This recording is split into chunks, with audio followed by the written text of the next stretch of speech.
আসসালামু আলাইকুম। আজ আমরা ফটোশপের একটি শক্তিশালী টুলবার নিয়ে কথা বলবো, ক্রাফটস।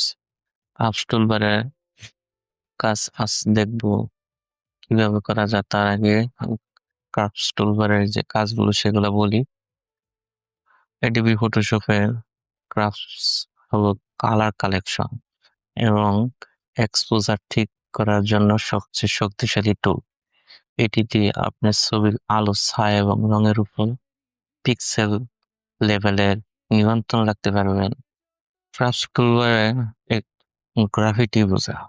ক্রাফটস উইন্ডোজ একটি চ্যাট থাকবে, সেখানে একটি বাঁকা বা সোজা রেখা দেখা যায়। নিচের বাম কোণে একটি ছবির একদম অন্ধকার অংশ বা সাদা, উপরের ডান কোণে একটি সবচেয়ে উজ্জ্বল অংশ হাইলাইট করা যায়। মাঝের অংশ এটি মিডুম বা স্বাভাবিক রঙের অংশ।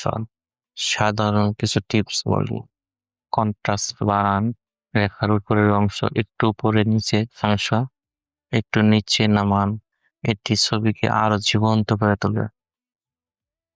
নির্দিষ্ট পরিবর্তন: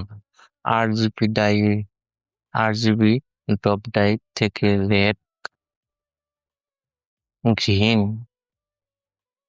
ব্লার চ্যানেল সিলেক্ট করে আলাদাভাবে রঙের টোন বদলানো যায়।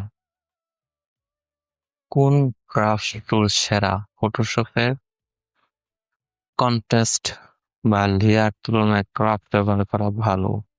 এটি খুব সূক্ষ্মভাবে কাজ করে। ছবির ভালো অংশ নষ্ট না করে শুধু খারাপ অংশটুকু ঠিক করা যায়। কালার গ্রেডিং যেমন ফিল্টার ইফেক্ট তৈরি এটি পরিহার্য। চলুন ক্রাফট টুলসের কিছু কাজ দেখি। Free audio post-production by alphonic.com.